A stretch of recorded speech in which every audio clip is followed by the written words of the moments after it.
do something to like blink out my face so I can maintain that mysterious image? We'll give you the voice modulator, so it's like brr, brr, brr. Nobody can understand you. If you have other questions, guys, that pop up, feel free to use the chat. You can either send it to me directly or just type it out to everyone, and then everybody will see it. So I think a couple of the questions were specific to individuals, but most of the questions were kind of like all play. So in any particular order, you guys can feel free to jump in and have at it. Any questions from the Mount Rushmore? Why don't you game show host us? Why don't you tell us who's answering? That way we don't talk over each other. Okay. That sounds good. So let's start off this way. I'll start with something. I'll start with light duty first, right? I know for those who haven't been Duty is, yeah. For those who haven't been watching for the last 10 minutes here, or were on the other thing that we were trying to do prior, we've been doing this for a half hour. So the team's already warmed up and the jokes and insults are flying. So should be fun. All right, we'll start simple here. Let's see, what's a nice easy one. Okay, not a self-defense question, because again, part of this was supposed to be a fun question too, right? A serious question and a fun question. Do you have, what is your favorite individual breed of dog? Mr. Trahan, you're first. I've never had a dog, but if I did, I'd want either a wolfhound or an old Malinois, because I can't handle a young one. Valid. Mr. King? We raised German Shepherds my whole life, so I have to say German Shepherd, or my dad will find me and kill me. Mr. Keckeisen, I have a feeling which way you're going to go, but I've always wanted a British Bulldog, so I've had a lot of good luck with the breeds that I've had, but if I had like a dream dog, if it's not a rescue dog, if I was going to put some money out, I'd get a British Bulldog. Mr. Miller? We had dogs growing up all the time. I've always had a dog, and I've enjoyed Noofs and Shepherds and Rottweilers, but I think I like generic mutts. Okay. I don't, yeah. And Ms. McCracken? Well, I'm looking at the giant rug sitting on my deck at the moment, so we'll have to go with Newfoundlands. That makes sense. Bear's a good dog. Like, would he know if you said something else? Would he get mad at you? This is riveting, by the way. I hope all of you are super pumped you tuned in for this. This is riveting. I know, right? Here we go. All right. The favorite dog. Dear Diary. So I'm going to apologize in advance. Some of these were copied and pasted. So if anybody's watching, it's your question. Just like, throw a hand up there. But some of them are not attributed. So I apologize. What has been or is the most challenging for you in getting material organized, presentable, and out to students? And I guess that's a multi-tiered question, because you can organize it. And then obviously recent years, the advent of technology, getting material out has become much more streamlined for folks, but it depends on where you are good or where you struggle with stuff. So last time I started with Terry, I'll start with Randy this time. All right, so I guess organization number one is, I think the biggest hurdle for most instructors is expert bias, in the way that you forget the things that made you good at what you do. So it's hard for us to, as we've been doing this, like I eat, breathe, and sleep this, and clearly nachos, but eat, breathe, and sleep this. And sometimes there's stuff that's just implied when I design stuff that it isn't implied to somebody outside of just doing this all the time. So I think for organizational side of things, for the user end, my biggest bar for entry is making sure I'm not using things that are implied without either stating they're implied, like, okay, this is implied because of this, or just forgetting totally that I didn't know this when I started, but I've known it for so long, I thought I've always known this. Sure. And then I think on the distribution side, the biggest challenge right now is everybody's distributing, right? Like, there's a lot of airlines to fly. Thanks for flying Randy King live, right? Like, there's so many options out there that you have to go through. And everybody, and I know people hate hearing this, but most of the good instructors are saying the same stuff, doing the same stuff. And we're just looking for like cues and tweaks and, oh, what a great way to phrase that, or what a good reference point I didn't have. So getting it out there, I think, is the problem, because while there's lots of good instructors, there's so much more bad instructors, and everybody thinks it's the same slice of pie. Like it. Sounds good. Mr. Keckeisen? Cool. Yeah. So dittos. It's hard to follow. Folks. So yes, think- Randy et al. For Yeah. for what we had, I guess specifically for violence dynamics, a lot of the content became organically through work we've been doing for years, and it's just hitting it over and over again. So I think the most difficult point, going back to the question, is in the distribution. And the thought that popped into my head, or a goal that we have, is getting the material to the people that need it the most, especially when a lot of the people that need it the most are the least likely folks to seek out that information. So a lot of people, there's serious subject matter that we do here, but it's a lot of fun, right? And so you can do this as a hobby, and it's easy to get the information to people that might do this as a hobby, and they're probably the less likely people, or they're not on a whole ton of victim profiles, where the same information to folks that are on victim profiles, because they're on victim profiles, probably don't find this as fun as a 250-pound white guy that carries a gun all the time. So I think my perspective is the most difficult point. Part of this is the distribution and getting this out to folks, and getting it out in such a manner that they're willing to get their toes wet, or they're at least willing to try it and be exposed to it. Very cool. Mr. Miller? Ditto everything said before. My personal challenge is with organizing material, because when something's as organic as our subject matter and everything affects everything else, trying to figure out which order it's going to be in, when no matter what you put first, there's some stuff that's not going to make sense unless other stuff was first. And it's just this trying to find some skeleton to attach all of this to is the biggest challenge for me, trying to put it in the right order. Before I go on to Tammy, I guess maybe a secondary thought or question to add on to that, especially like you and Randy, who's been doing the traveling roadshow a little bit at a higher volume in the last couple of years. Yeah. Have you found a challenge in a 2-day class, and some people can't show up on Saturday, so they show up on Sunday? So they're missing a little bit of that contextual. Randy nodding vigorously. I think Randy hurt his They're neck. missing some of that contextual knowledge, right? So if I'm continuing, it's like I want to say a yes but no, which I think is part of the drinking game. In that, again, there's so much in there. There's so much context. It's, if people are there for a weekend, they're still going to miss like Randy was saying, the 10 or 15 or 20 years that we put into putting this together anyway. So it's really just a matter of what they're going to miss. No one's going to get a complete picture.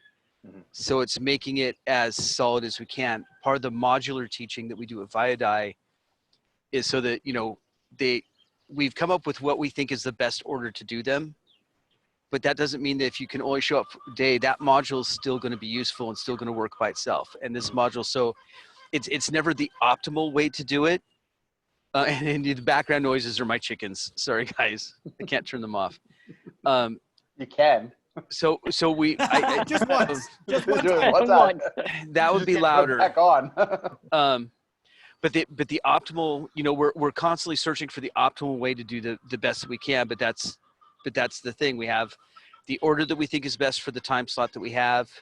Each thing is a standalone. So if they can only get some of it, at least it'll be useful. It's not going to be like, I spent 2 hours to learn this piece, but I can't use it without the other stuff. So again, it's not like there's a right answer, but there's some pretty good answers. So we've worked pretty hard on putting them together. Yeah, and I think on that end, like Roy was saying, right? I think it's frustrating as an instructor, and I'm sure there's a lot of instructors on this. I can see your face. There's a lot of instructors on here.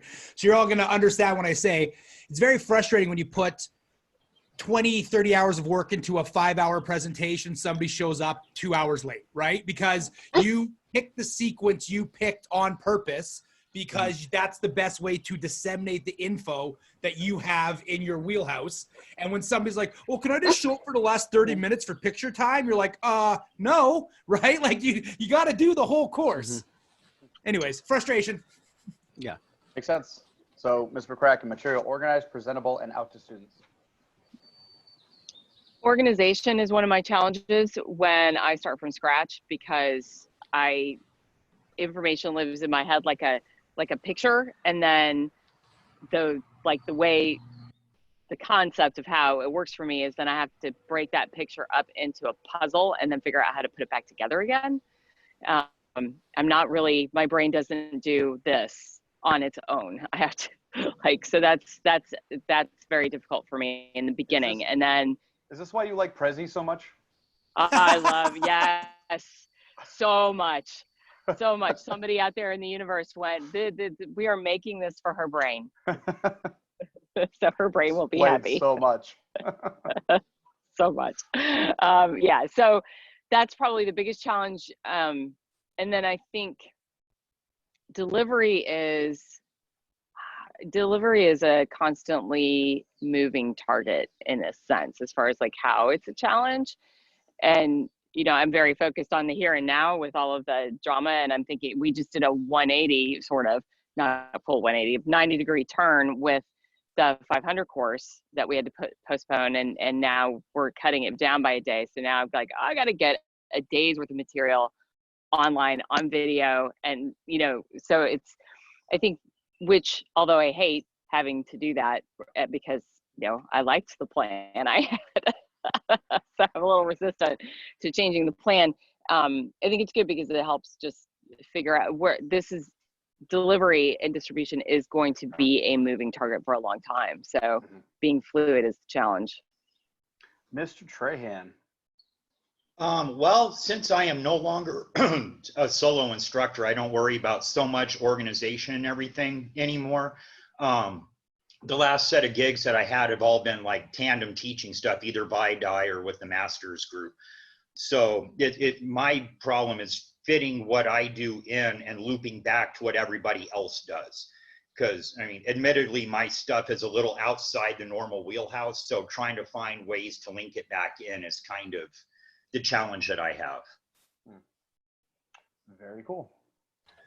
All right, so moving on. Next one, now we get to some longer questions. So let me read the whole thing out. Rob asked, do you think that the ways that the laws are understood and interpreted are, and legal stories where the outcome favors the perpetrator, because of that, like showing up sometimes in the media, people who find themselves in a situation might stop short in fully protecting themselves out of the fear that they'll be the ones being seen as in the wrong?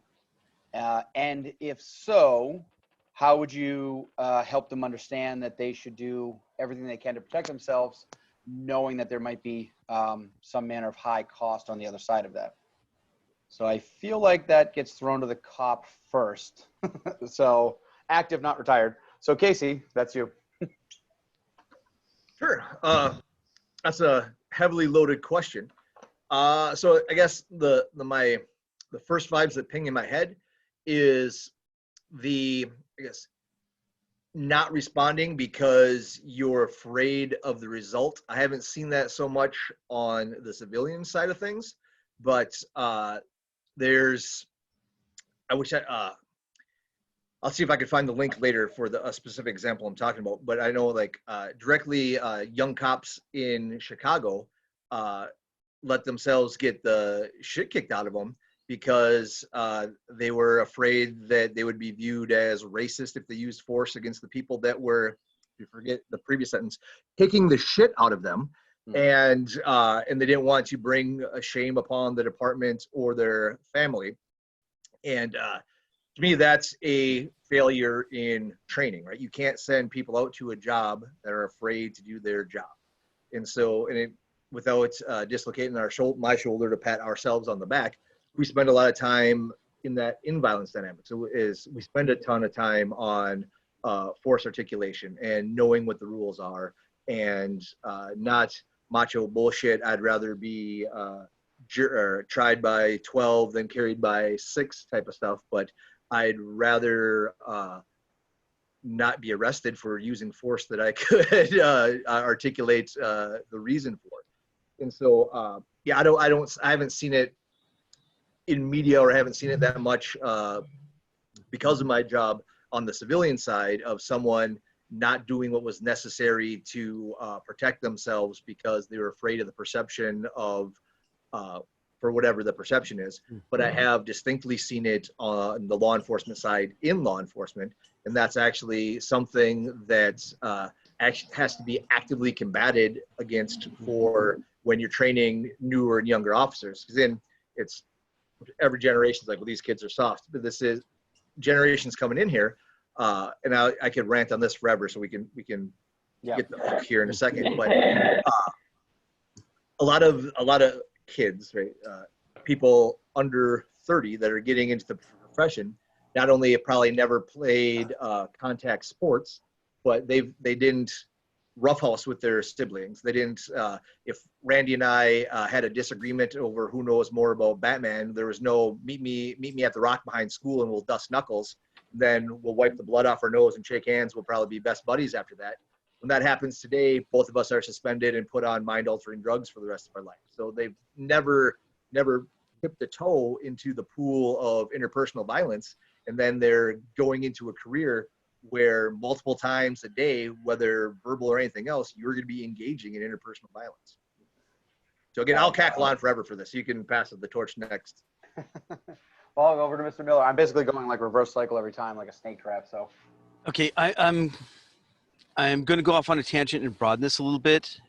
So, Rob, in a lot of ways, this question is about the difference between danger management and fear management. And people are attracted to things that are unusual, and they're attracted to things that are dangerous.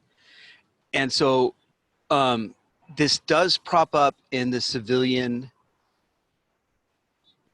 demographic for people that freeze. But, and this is my experience, could be off, but primarily in people that are trained. People that are untrained are more likely to either completely freak out because they don't know what to do, or to sometimes overreact. But trained people hear all the stories about people that overreact, or they hear all the stories about someone who got sued for, it was a UK case, the criminal sued them for loss of income because he was injured when the guy was defending himself from a home invasion. And this is one of our things we have to put in perspective. Most of the things, and this is where people get really, really messed up in the self-defense community, is that we have sampling bias too. If you're an expert witness, you're going to be called in on the cases that are gray areas. So you think there are a lot more gray areas than they call. For most people, if someone, Tammy, I don't want to ask how much you weigh, but Tammy is More than I should right now. Less than Casey. more than I should. Tammy's freaking tiny. If some asshole breaks into her house and she guns him down, no one's going to look at that twice. If she gets attacked, most true self-defense cases are pretty clear. Not all, but most. And so that's one thing. The arriving officer checks your background, checks the background of the person that attacked you, and we never hear about those cases. We only hear about the ones where it went wrong. Those are the only ones we present in class. Those are there's law of self-defense classes that are based entirely on things that we don't realize are anomalies. So, and that is one of the things, if you can present this as, instead of fear management or danger management, risk management, it's one of those, don't be an asshole. You guys are already not assholes, or I wouldn't be working with you. If bad stuff happens, do what you need to do. And there are some people that you have to overcome that because they've been told to be good people from the time they were little, and their definition of good people is nonviolent. And that's a whole other thing to get into. But within that, if you needed to do it, the whole essence of self-defense situation is you had no choice. You need to be able to explain to yourself and to anyone else asking why you had no choice. And then it's pretty clear. But universally, scare the crap out of them. We're more likely to make them freeze when we talk like that So just putting it back into the actual stats, if someone attacks you with a knife, you don't have to worry about, oh my God, am I going to do too much? If you're justifying deadly force, it's really hard to do overkill. It just, so there, passing the torch. Ms. McCracken. I'm captured by the last part of Rob's question because I think there's a lot of the answer lives in that part, which is, that how do you, as an instructor, how do you deal with that? And that's the answer. You deal with it. Like it should. All right, I'll pontificate here, like I, have a throne, but you should. You do, just not on this world. I was wondering who was going to go for that one. It's under a mushroom. So what if you're teaching self-defense or you're teaching a combat art and you connect it to self-defense, you have an ethical responsibility to include those elements in what you're teaching. And it doesn't have to be like, we'll do a whole hour seminar on ethics and legal application of self-defense, but you don't have to do that. It's like a sound bite here, a sound bite there, a sound bite there, and you're doing a good job. Again, like Casey, I'm going to hurt myself to pat myself on the back, but we do a pretty good job at our training facility because we'll have students stop and ask in class, okay, now how does this apply to, like, because they look at something that's like, well, that's kind of like brutal. So how does that fall out? Like, when could I use that, or what are the circumstances for that? So if they're thinking that way, then you're doing a good job. If they're not thinking that way, then it's just a hole you need to fill in your instructions. So I think a lot of that, if it's students on the mat and there's a lack, it's on the instructor to fill it. And Mr. Terry. Well, circling back to the patting ourselves on the back, I also think we're about the only place where you get a line on what actually happens if you do get arrested. And that also removes a lot of the, because I do the dark side of the force law. When you get magistrated, what happens when you go into the jail? And it's not that bad by exposing people that it helps. But I think the reason that's in so many people's minds is it's used as a fear point to sell an ultimate system. And when you just realize all it takes is mindset that you're going to do what you do to get through to do the next thing. That's what I try to instill. It's not a macho, I'm going to stomp on him or whatever. It's just, you have to do what you have to do to get to be able to do your next thing. So to me, all the instruction in the world lines up somebody to get the right mindset. Very cool. We're all getting. Okay, so I want to break in for a second. Agreeing with both. Yeah. Because it's we're doing really good at passing on, but what Terry just pointed out that as Randy talks about how much he hates fear-based marketing based on the legal stuff is just as toxic and shitty as fear-based marketing based on the physical stuff. So that's it. Cool. Well, me last then? Yes. Yes.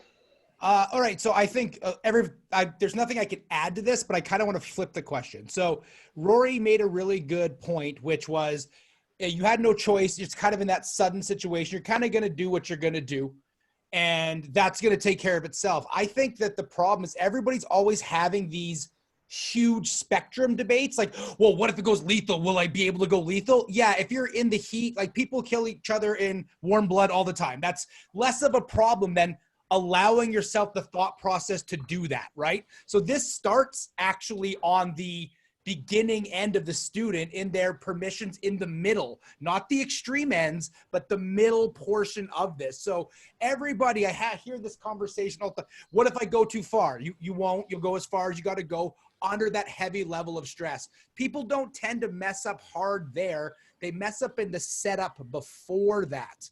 That's the problem, where they're not setting that strong boundary. They're not looking at the feedback loop that's happening with this person because they're caught.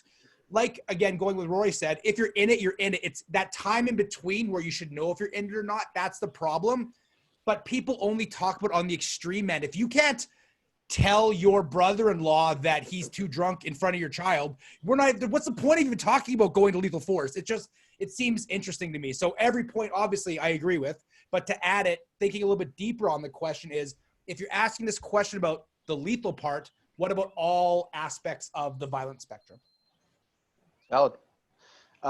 Circling back around to the very first question, I'm catching up on messages that people are sending me. The additional question came about packaging and disseminating information. Can the implied information happen, like the challenge of implied information that you mentioned, Randy, happen more often when teaching to people from other countries / cultures? That was directed at me? Well, it was universal, but I think you've been teaching in Europe. Rory certainly has had that challenge. So the guy who hired me in my first European country is on this call right now, Marcus Lind. So his idea was, let's do a self-defense seminar. Oh, but also please present a program you didn't write, conflict communications, to a group of PhDs in a language you don't speak. Not intimidating at all, even Kind a of little fun. bit.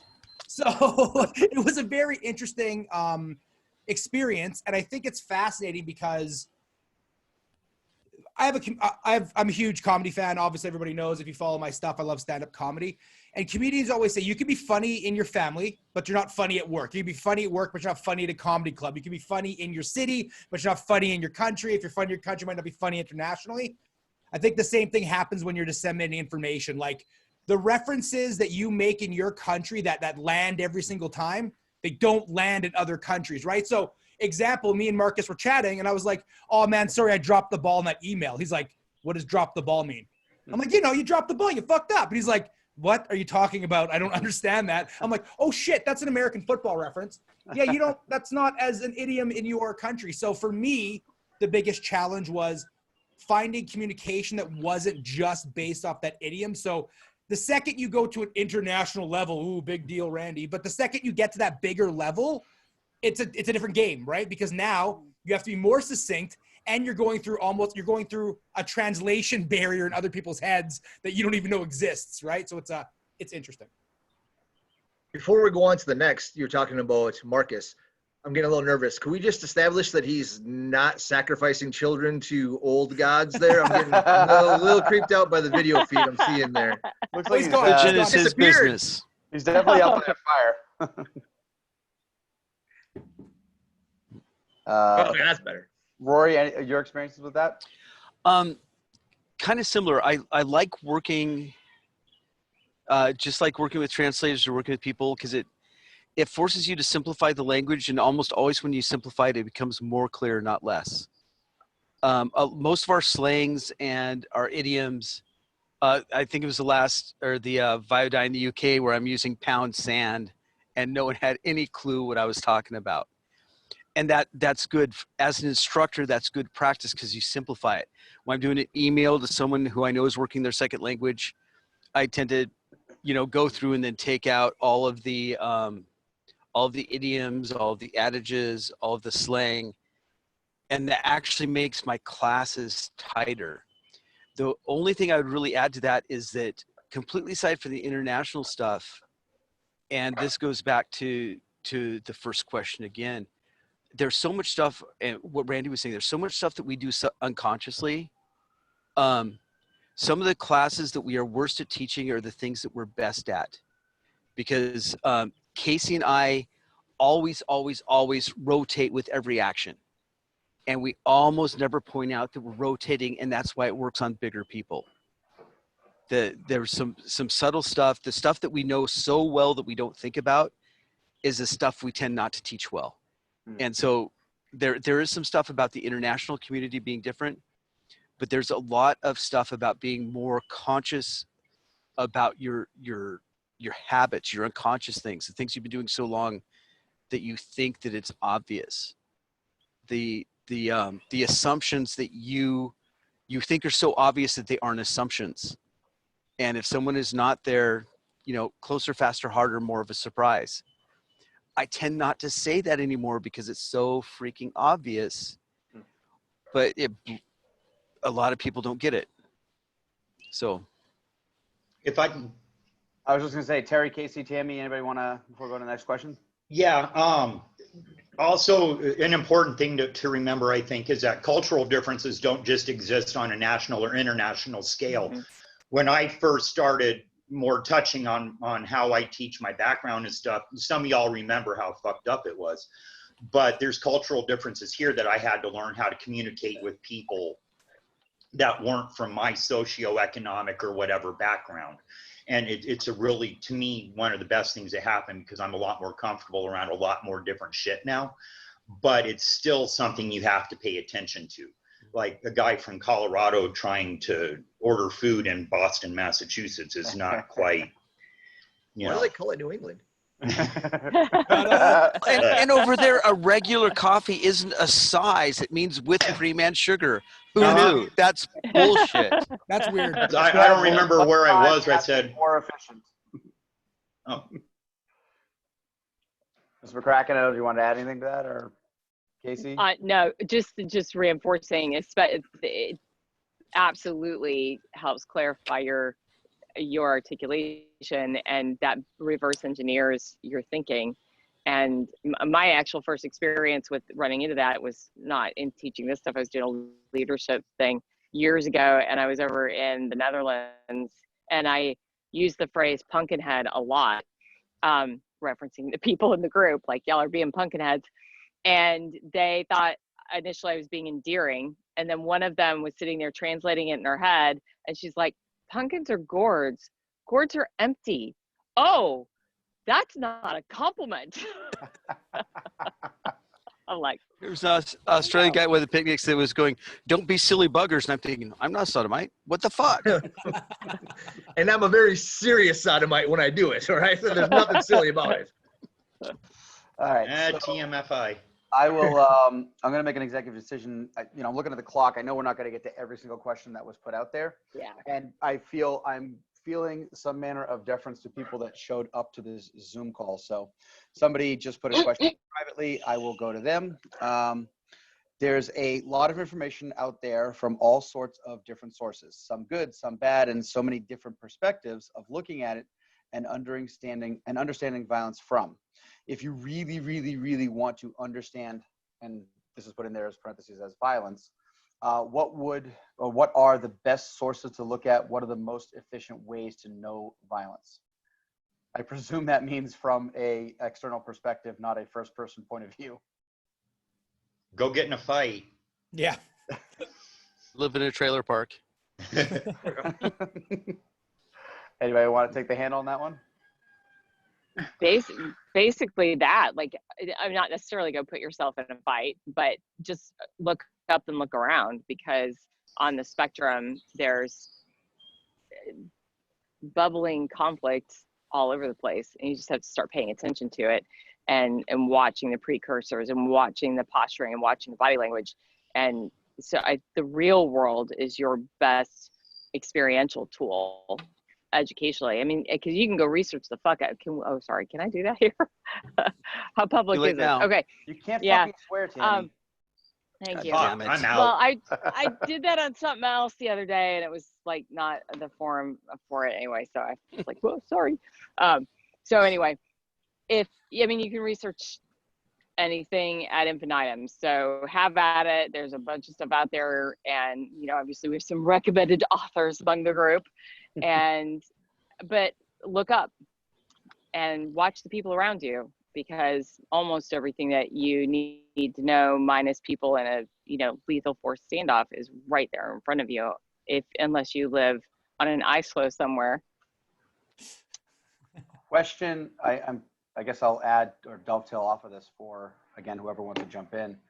I presume some other people in this group came up as, initially the martial artist training, and you had to take things by proxy, like, well, in the street, or, oh, this is going to happen.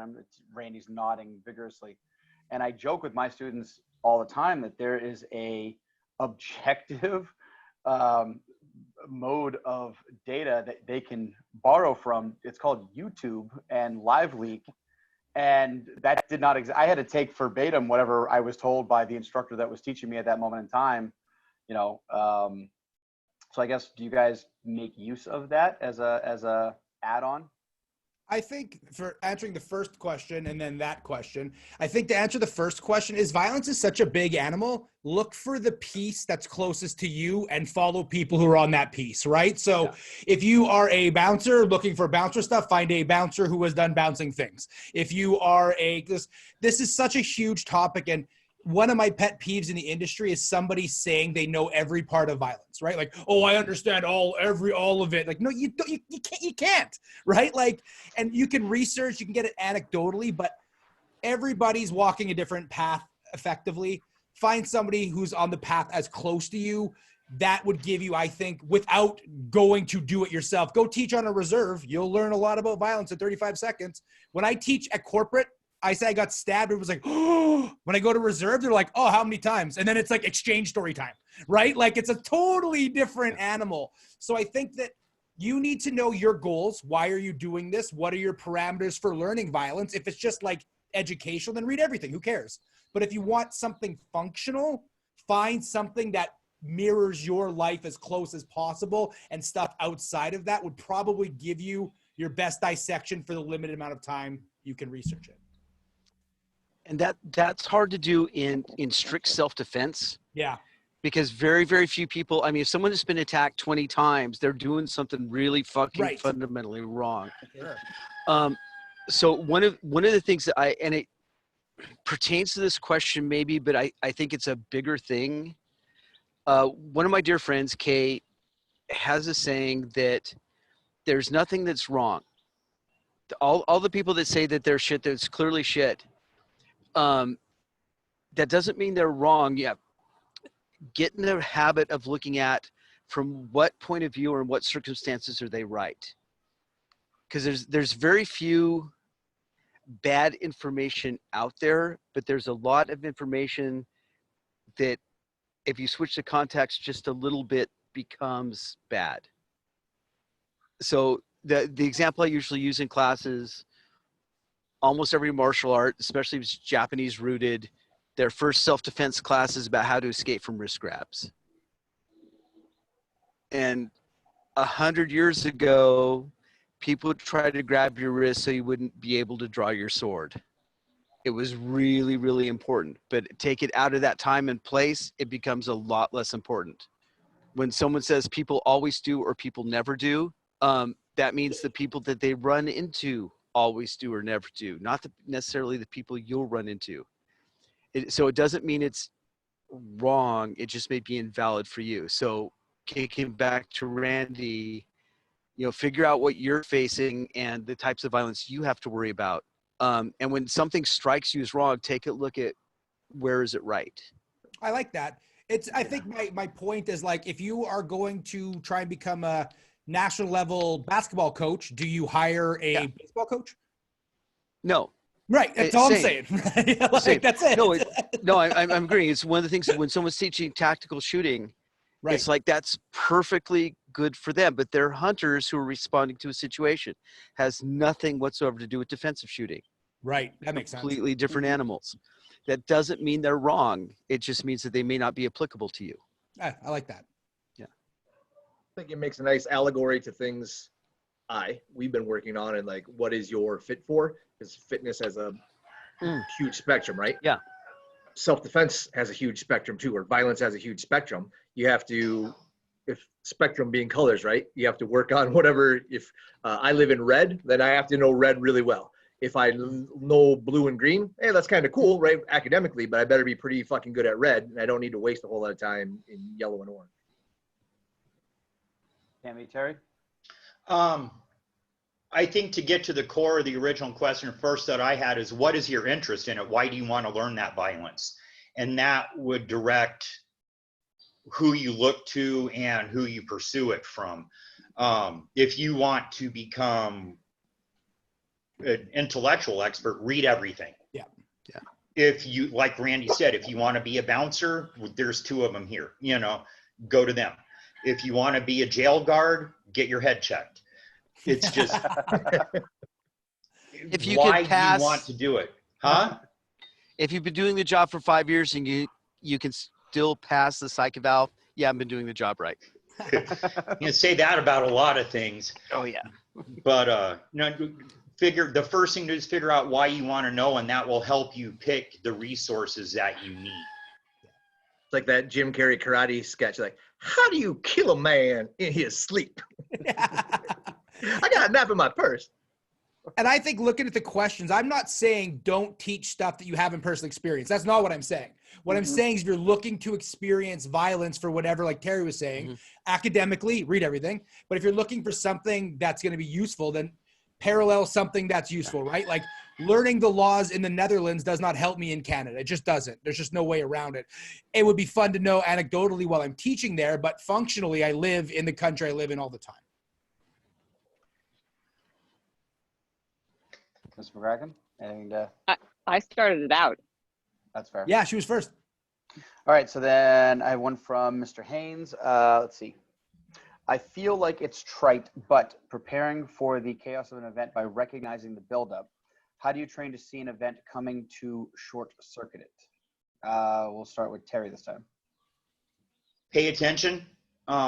It hardly ever comes with no precursors, and contrary to how it's built up, it's not hard to see when someone's going to go violent.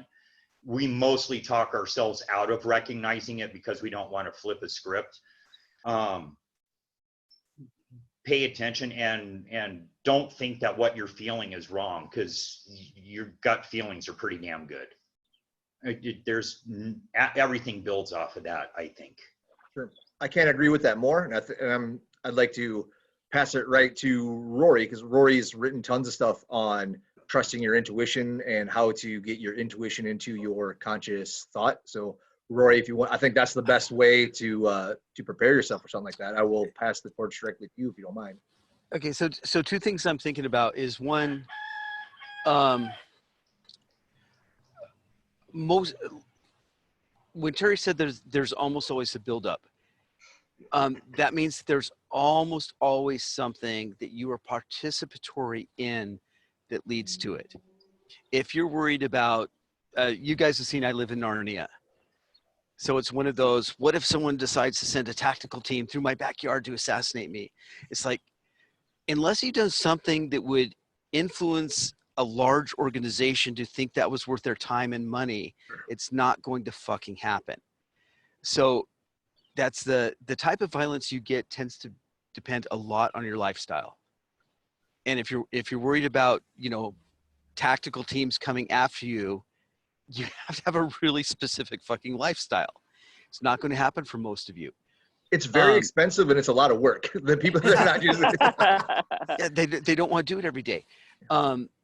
Same. And this is one of the things that we're circles around to real self-defense. Women tend to be targeted for more horrible stuff than guys are.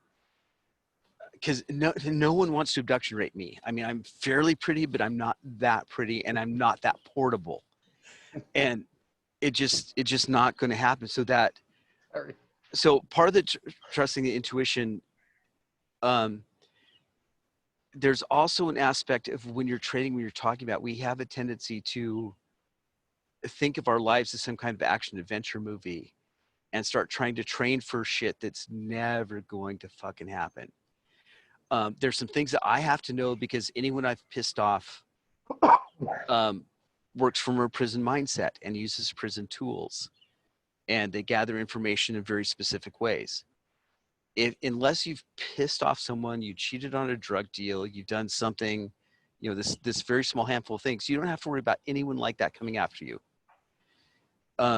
So that first part of intuition is understanding how the fuck did I get in this situation. And then from there, what's the situation I'm in? Because one of the things I don't talk about a lot because I don't feel qualified is domestics. There are people that are way more qualified to talk about domestic violence than me. And conversely, they're way more realistic about it. Because no matter how objective I try to be or how principles-based or whatever, they have skin in the game. And the skin in the game will always make their intuition better. So one of the things that came up with Randy is try to study from someone that's facing your problems.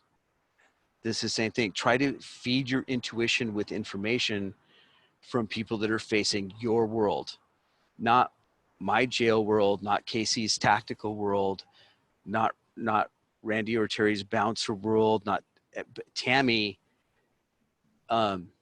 not to be super sexist here, but her world as a female is significantly more dangerous than any of ours. We're all like 200-pound martial athletes. She looks not. like a target, right? And so she has to think differently. She has to work differently. She has to be able to access a level of ferocity. She will be better instructor for almost everyone, both on the intuition level and on the tactical level and on the physical level than almost anyone else here that's talking, because she's had to actually deal with and think about the problems. And the first conversation I had in the first Viadai that we met at was pointing out how much of a target she was and why. Yeah, that was awesome. Hi, Terry. Nice to meet you. I think the thing that, oh, sorry, Tammy, you go. Yeah, so I was just going to echo when Terry started this out about that there's always some level of precursor. And I think since we were talking about women specifically, the one of the biggest glitches for women is something that Terry said, is that you have to be able to get past denying what you see, because it blends just seamlessly enough that it's super easy to go, no, that's not where this is going. No, that's not where this is going. And so that's a massive factor, particularly for women, is to go, no, maybe that is what's happening. So I just wanted to echo that, because that was like, well said, make a billboard. Yeah. And to again, repeat what Terry said, is they all come with preamble, but we're really, because we're all self-defense instructors, we're really heavily focusing on the physical violence part of this. But that preamble could be emotional abuse. It could come from a verbal place. There's a lot of precursors. Like Bill Burr says it in a kind of distasteful joke about domestic abuse, but ass kickings don't just fall out of the sky, right? Like sometimes maybe somebody went crazy. I get that. But maybe they were verbally abusing you and then you got jumped in the bathroom. And you're like, well, I didn't see it coming, because you're focusing only on the physical side of this, not on the emotional or the verbal abuse that you were experiencing. So preamble is important, but there's a spectrum of preamble. It's not just, what's up, bro? Like there's other things that come from that you could use to color your decision on what is happening. If you look at it as a script, just looking at the physical part is looking at the very end of the script. Mm-hmm. Right. Yeah. That's a very good point. I write that down. Shocking. Roy made me write something down. Cool score. Any other pieces on that, guys, before I move to the next question? The only last thought I had in there, pop culture nerd, is when we're talking about Tammy's physicality, just the line from the first X-Men at the end there, where Magneto's like, well, what are you gonna do when they come for you? Like, I would feel a swell of pity for anyone that comes to that school looking to start trouble. That was in the first X-Men, Casey, and the last X-Men, as a matter of fact. Let's see here. So in experience, do creepers change for the better, or do they creep on creeping? As in a person who sends photos of their genitalia to women, do they stay in this mindset, or do some of them have the capacity for reform? I'm going to tap out. That's out of my wheelhouse. I want Tammy to answer that. Me too. I'm waiting for Tammy. Yeah, literally everybody's like, got it. That's a hard, it depends answer, because it depends on the motivation. Say yes, but no. Say yes, but no. Yes, but no. Two shots. Yes, but Oh, no. Drink. Because it depends on the motivation and the intentionality behind the behavior in the first place. If it's, a bunch of 14, 15-year-old kids who are just figuring out that they're horny and they're dick picking each other, and that kind of, did I not say that right? Nope. Anyway. Okay. There's no wrong way to say that. There's no wrong way to say dick picking. Tammy, you just put more gray in my beard. That was so old why you said that. It's like nose picking, but different. Anyway. If they send you a dick portrait. Does that go through the inner tubes? Would that be a Richard portrait? Fuck all of you. That did not make it better. So anyway, a couple of like 14-year-old kids who are just figuring it out, and then they get busted and somebody comes down on them hard, and there's a conversation about, hi, you're in possession of child pornography now, what are you going to do about that? Then then we see a change in behavior, because that it's not, they're playing at it, and then when they realize consequences are real and they're harsh, like, oh, never mind, they'll back off of that. But if it is if somebody continues along that pattern and they discover, like, oh wow, there's a fantastic level of power that I can get out of this, and I rarely get my legs taken out from underneath me because I get good at it, then that level of predation tends to go on and expand and get more eloquent, and as a result they don't get caught. As a result, there's the punishment and there's no reason to stop. So I think that just expands on itself. Any other In my pieces to experience. add, gentlemen? I think Just she nailed one. it. The people's behavior will follow what's rewarded and shy away from what's punished. If they can detach themselves from a group, one of the reasons that one of the reasons why dick pics are unthinkable in my culture is because that is something a gentleman would never consider doing. And if you've had someone raised with that kind of ethic, with that kind of, this is what's right, this is what's wrong. And so this is theoretical, but if Linderman's creepers were exposed to a culture where creeping was considered unmanly, they would quit doing it. Would that be negative reinforcement? Fuck you, Terry. Fuck you. Interesting question given topical moment.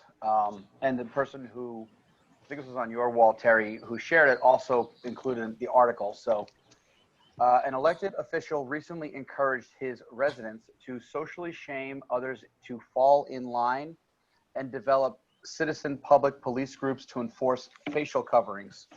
What would be your advice to this official or others that are calling for such measures? Rory, I'm going to go to you last on this one.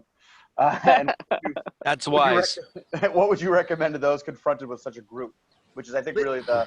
I think They tried that in Germany in the late 30s, didn't they? Yeah. Yeah, they gave out Okay, free so tattoos. to the official recommending it, it would be what I put up on my wall yesterday, I think it was. Fuck you, strong message to follow. Without getting all political on it, that's one of the stupidest things I ever, because that's just setting up group dynamics that can get uncontrolled, and I do believe that, in my opinion, there could be a lawsuit based on that if it got out of hand. Group enforcement is never a good fucking thing, except for in Rory's case, when more people you use, the safer it is, or Casey's. But in a social setting, it's never a good thing. And people who are confronted by that, I would say, don't get belligerent, like, fuck you, I'll do what I want to, I won't do what you tell me. Don't get all rage against the machine on people, but stand your ground, walk on. Usually works for me. If not, slap them. I think that's really scary. Another thing that makes me nervous is government forced contact tracing, if you look into this at all. So like contact tracing makes a ton of sense in the porn industry. It makes a ton of sense for sexually transmitted infections. Not even in the porn industry, Casey. Yeah. Oh, no. So, but like, it's reasonable, right? So if I came down with something, I kind of owe it to the people that I may have spread that to, right? So maybe, well, me, it'd be a group of 0.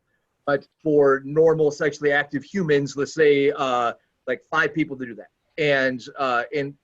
But it's when the government is like, okay, you can open your restaurant, but everyone has to sign in with their full name, date of birth, email, phone number, and we have to know exactly when they were there and exactly when they left. So if I coughed and I was at the Mexican restaurant Tammy was at, and then 2 weeks later I test positive, then everyone that was in that restaurant at that time is eligible for the government to ignore their Fourth Amendment rights. That terrifies me.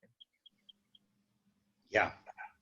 I think if we're looking at the governor, that's a whole political thing. That's not even my country, let alone my circus, right? So that's fine. That's your call. I think this is another pet peeve of Randy's. Big shock. Things annoy me on the internet. It's kind of my whole deal. What is the goal, right? So if this question is about self-defense, then the answer is put the mask on, walk away, take the mask off, write your representative so you don't get in trouble, right? So you don't get physically harmed. If that's the goal of self-defense, is to not get harmed.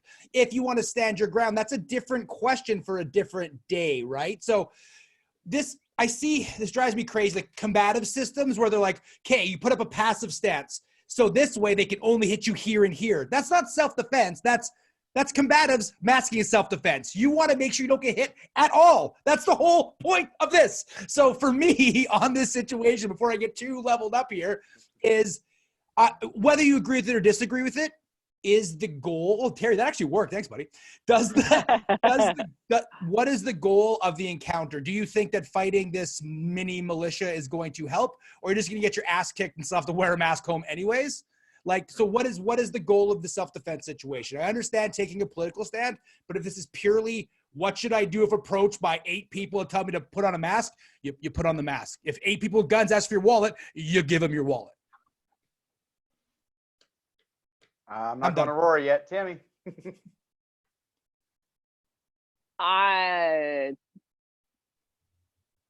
Rock in a hard place? Yeah, so this unintentionally, but on purpose, yes, but no. There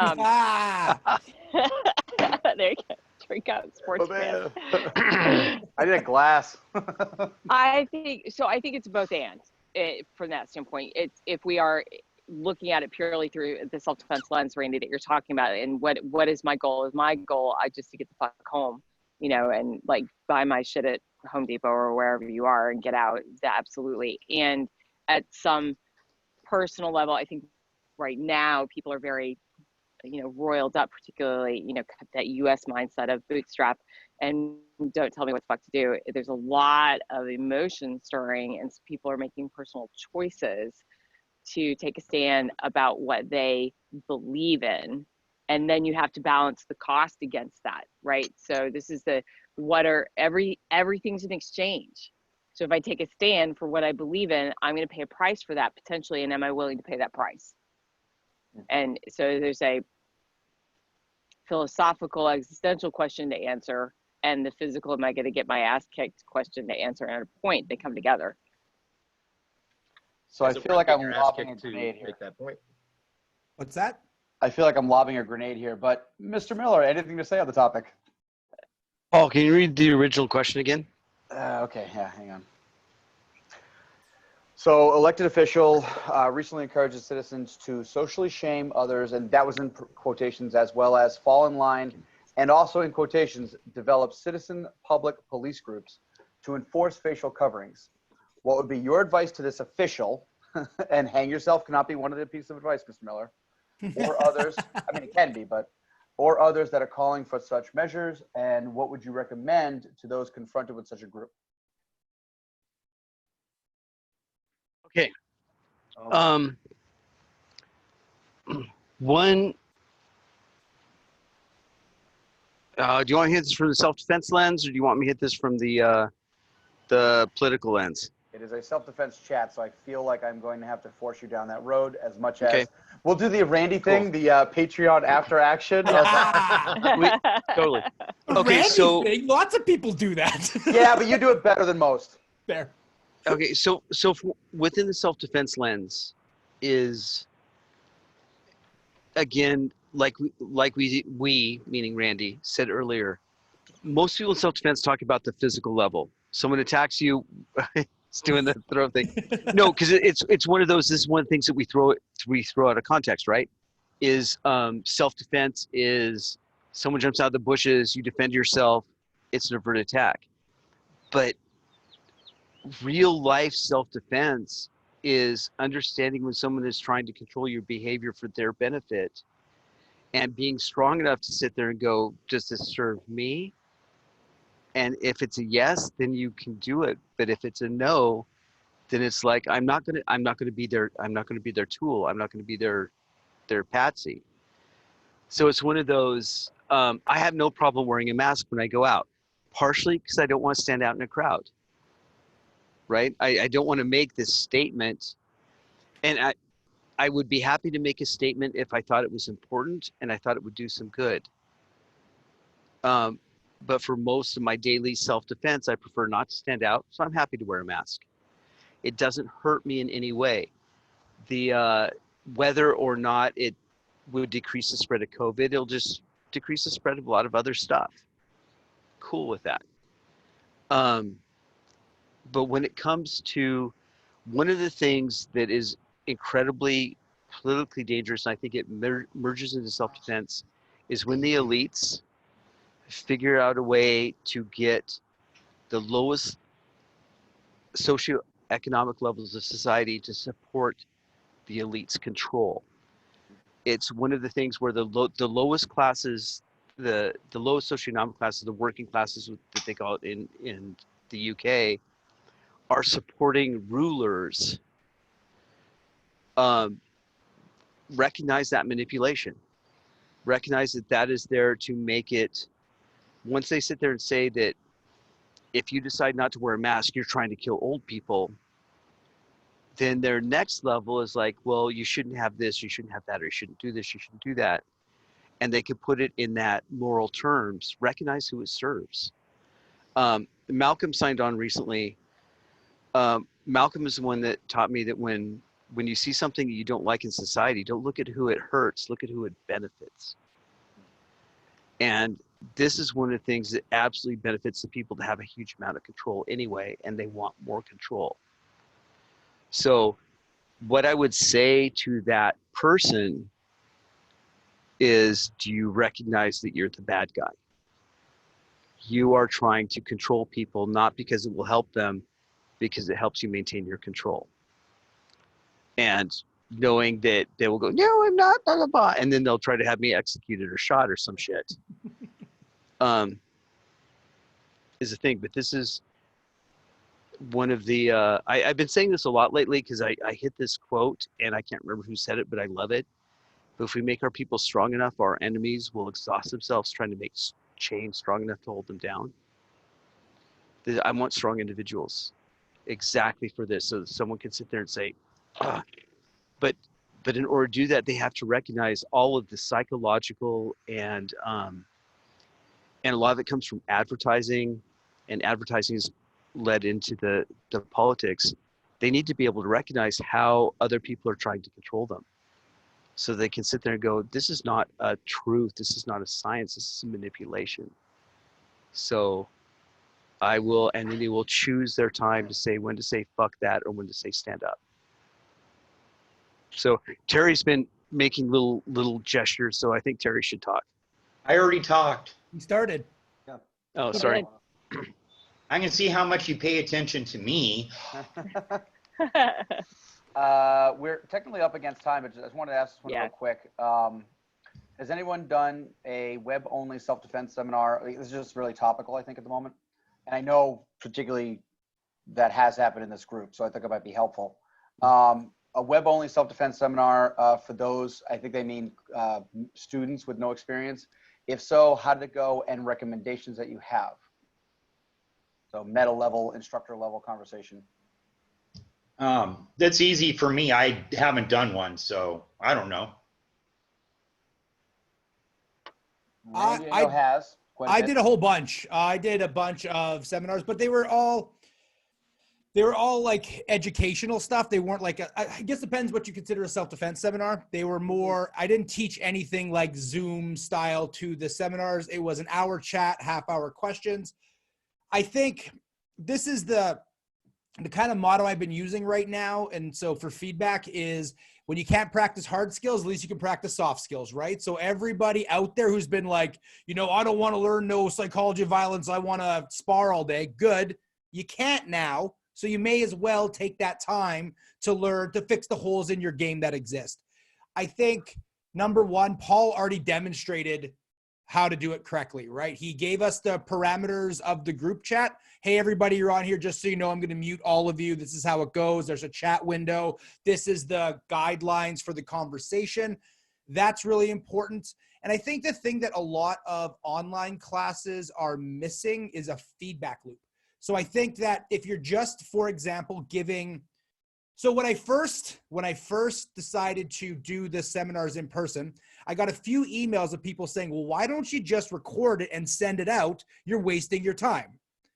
And I'm like, no, I'm not, because there's zero feedback loop when I'm just sending out a video, because I'm not getting the questions. I'm not seeing the responses. I'm not building the relationship. It's not an organic experience. And especially in this time, if you're asking for future, this kind of stuff, connection is more important than information, to be honest, right now with people. They'd rather be on a Zoom call and have that connection than your information be super important. So I definitely did not see it as a waste of time. I definitely loved that I did it. I got to meet a lot of cool people and have a really good time. So set the community guidelines, have the material relevant, give the expectations it will be this long. This is how I'm taking questions.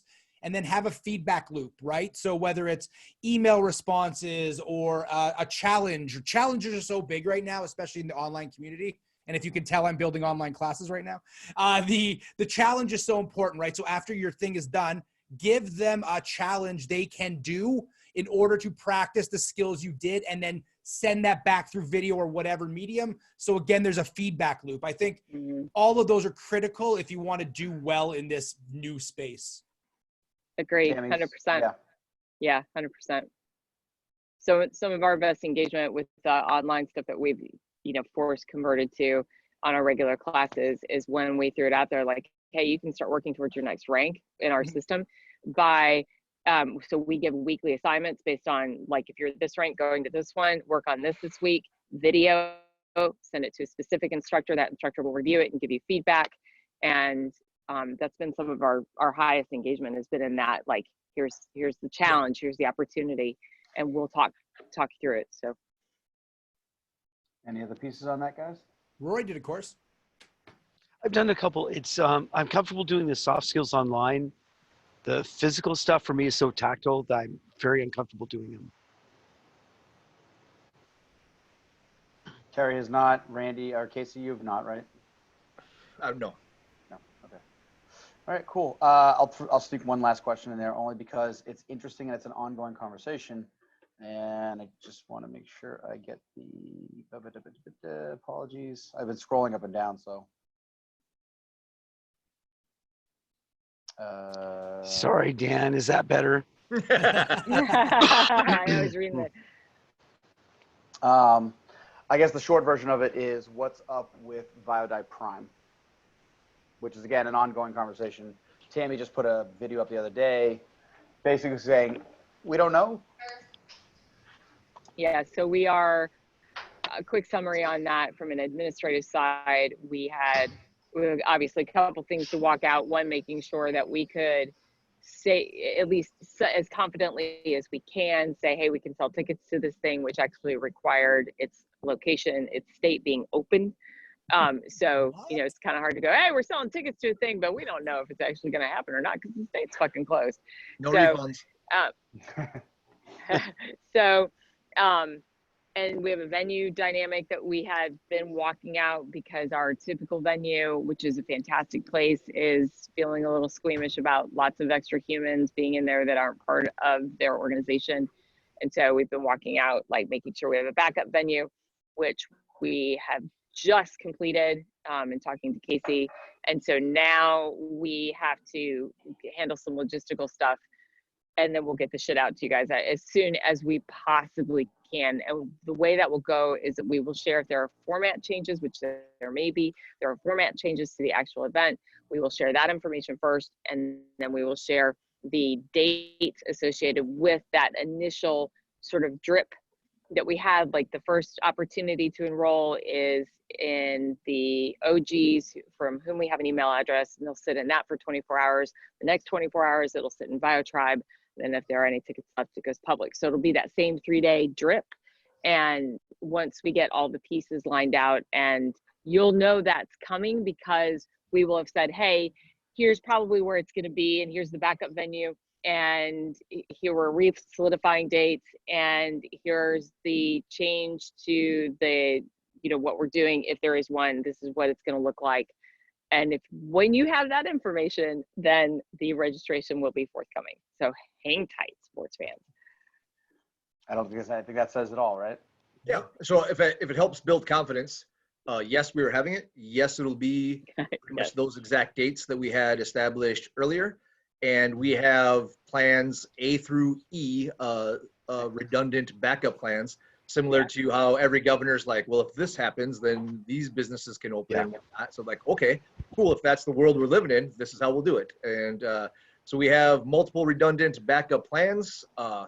And Tammy and I have had this conversation a lot offline before we briefed everybody else. But I think we have to walk our walk and talk our talk. And we can't be proponents of resiliency and adaptability and getting things done and then take our ball and go home, right? So goddamn right, yes, we'll be having Violence Dynamics 2020.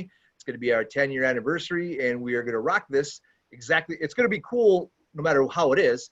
The exact version of the coolness is going to be dictated by the circumstances, pretty much like everything in life. Yes, I'm looking at the chat real quick. The dog breed question was actually the very first question, so you'll have to wait for the recording for that one. And it was stated that this has been a very disappointing drinking game. Sure. Sure, there's one. I didn't do a lot of the bad side. I'm going to officially wrap up the recording of this, at which point, Casey, am I playing bouncer or what's the plan? Yeah, I distinctly think it's bouncing time, and you were nice enough to take on those responsibilities. I think assigned was the correct word, but sure. Your Zoom, bro. It's your house. Kick everybody out. All right. Well, for everybody out there watching, especially in the recordings later, appreciate you guys hanging in for this. This was we've not done this before as Violence Dynamics. So doing it as a Zoom, I think this is maybe something we can leverage going forward. I thought this was really interesting. And, if you guys I'm getting nods and thumbs up from the collective audience that I can see. So hopefully this had some value. When I put this up later, it will be a gallery view like I'm seeing. So it'll be all the heads. So hopefully somebody that I wasn't watching didn't do anything too embarrassing. If so, you were in that one. So for Violence Dynamics, I will sign off and say thank you, everybody. Yeah, thanks for being here, everybody. We all wave like the Brady's. Is that what the thing to do now? Is that